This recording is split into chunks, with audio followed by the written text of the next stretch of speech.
Here's the quiet reality that everyone overlooks. Remarkable performers don't wake up with capes on. They wake up just like you. They reach for the clock, feel the temptation of the pillow, and encounter a small decision that appears mundane from the outside in. The distinction is that they regard that little decision as a doorway. They approach it with purpose. They build a day like a mason builds a wall, brick by individual brick, care, and a sense that each one matters. They know that a day is a small life. If you get to live one well and do it over again, your life begins to rise up, not in a Hollywood boom, but in the steady climb that results from 1,000 true choices. That's the tale that we're here to tell. No hype, no glitter, just the daily routines that lead to strange results, told in a way that makes you want to try them and feel what it is like to wear them. The first routine is simple to spot and hard to resist. They begin before the day begins, not with a heroic wake-up call, but with a respect for sleep.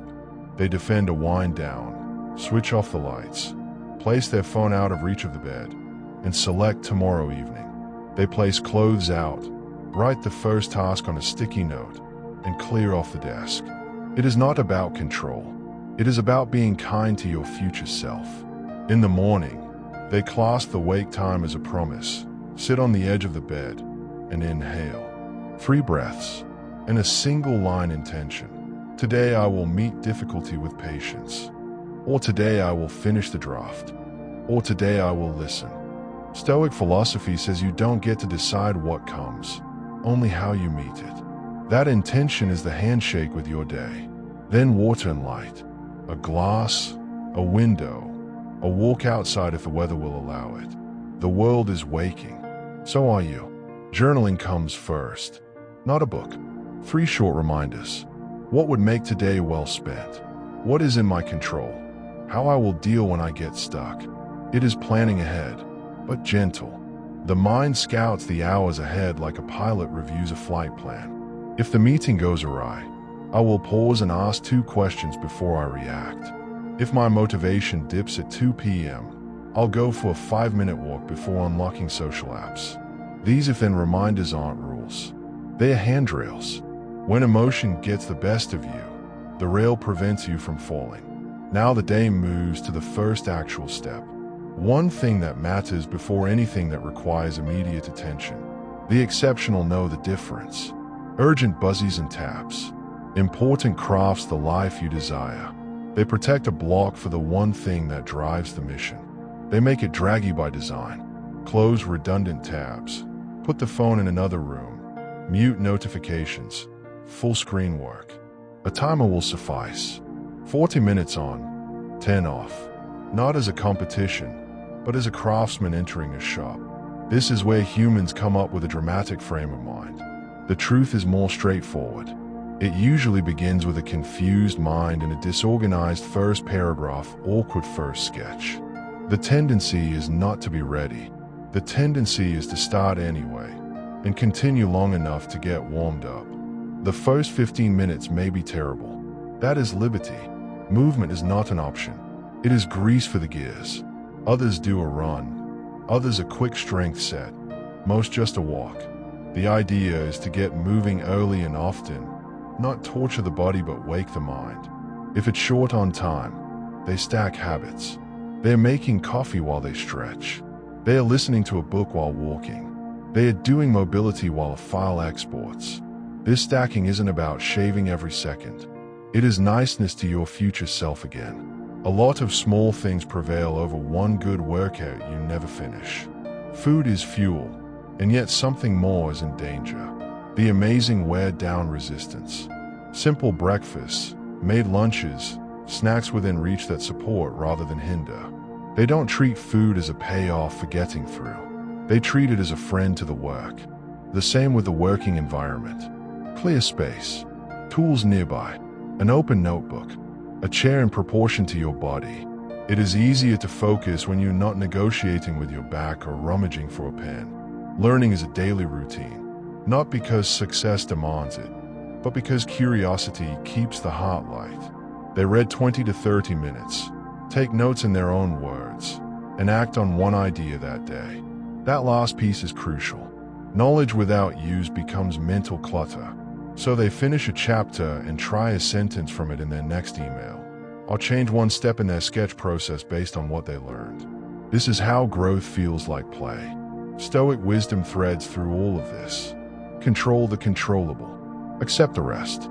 They practice negative visualization in small bites. Before giving a speech, they envision the slide shattering, the mic ringing, and them smiling and continuing. Before making a difficult phone call, they envision caustic words and see their own breathing under control. This is not unhealthy thinking. It is training the mind to remain peaceful when the way is shaken. They also remember the shortness of life without over-the-top drama. If this hour were going to be one of my last good ones, would I be spending it arguing on the internet? Would I be skipping the walk with my child? Would I be delaying the apology? Balance enters in. Seriousness teaches you to make good decisions. Playfulness reminds you that joy is well-spent time too. The amazing choose both. They laugh intentionally. They have a goofy playlist. They have a desk corner where there is something that puts a smile on their face. They yearn for depth, and they open to light. Concentration, like strength, grows by having boundaries. They set boundaries for technology. Phones live outside meetings. Social apps group into one folder off the home screen. They batch messages twice a day. It is not purity. It is peace. Their loved ones know that prompt return is not a sign of love. Showing up is. And when they make errors, and they will, the principle is to return without flourish. Missed breakfast. Start anew at noon. Ate trash. Eat something green next time. Forgot the gym class. Walk after dinner. No embarrassment. Simply return. Partnerships get daily attention. A thank you note written. A fleeting check-in which is not a demand.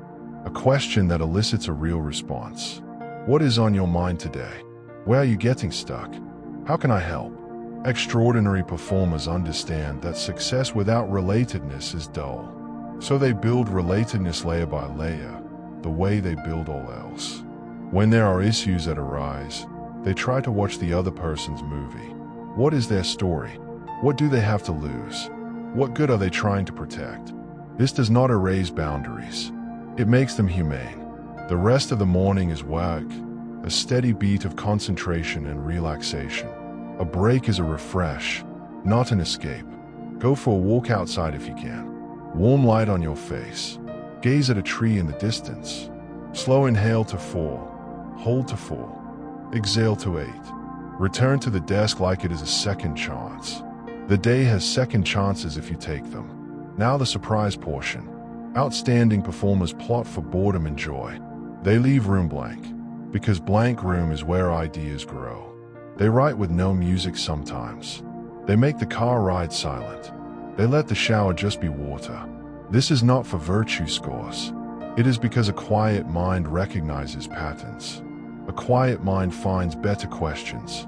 They also take little thrills on purpose. A new route to the shop. A new spice on old eggs. A sketch with the offhand. These little risks loosen the grip of fear. So the big risks don't feel like cliffs so much as steps. The day keeps going. This is how they keep going with it. One genuine step at a time. First, they protect noon. Lunch is real, not a picnic on the keyboard. They consume off screen when possible, even for 10 minutes. They chew. They taste. They get their nervous system to back down a gear. Second, they perform an afternoon reboot. Review the plan. Prior is still valid. What fires can be avoided? What must be faced? Third, they plunge into one more deep work block before the natural energy dip. Even 90 clean minutes can move a project forward. Fourth, they use meetings as tools, not time placeholders. Meetings get an agenda, a specific decision, and a brief minute-by-minute summary. If there is no decision to be reached, they suggest an email instead. This is not rebelliousness. This is respect for the time of the group. Fifth, they show small courage. Ask for input before it's perfect. Provide a draft prior to being ready. Make the call you've avoided. Courage increases through representatives. Sixth, They deal with setbacks as data. A plan doesn't work. They do not stage a trial. They ask questions about what went wrong, what they gained, what they will try next. A Stoic does not expect life to cooperate. A Stoic practices to respond well when it does not. Seventh, they set a finish line, a short closing ceremony. Look at the day, roll forward incomplete tasks, record a plain victory in the journal, and clean the desk. When you close it intentionally, the workday is over. Nighttime is for the human being, not the human doing. They cook supper, move to a different place, call a friend, or sit on the floor with the kids. They let laughter fix what work stretched. Play is not the enemy of productivity. It is the friend. The brain plants good thoughts at odd times. A joke at dinner can shake loose a solution you worked on all afternoon. Then reflection picks up again. An empty moment check-in. What did I do well? Where did I stray? What would make tomorrow more gentle, more courageous, more luminous? And then the gentle wind down, the phone stowed at a distance, the book that calms the breath. Sleeping isn't something you've worked for by grinding. Sleeping is the ground beneath the day to come. You don't need all of this. Start with one gesture. Maybe it is the morning breath and intention. Maybe it is the one non-negotiable thing before anything that's pressing. Maybe it is the closing ritual. Small things, done consistently, remake identity. Each time you act on it, you vote for who you are becoming. It is not magic. It is cause and effect, and it works. If you are going to do it, write it now. Tomorrow I will start by taking 3 deep breaths, asserting my intent, and getting my most important task out of the way before anything else. Put it where you will see it. Then get there tomorrow and do it. That is the art. That is the way. If you try a habit from this film, let us know. Say what worked, what failed, what surprised you. Leave your questions in the comments. Your tale will assist a stranger you will never know. That's a noble kind of accomplishment.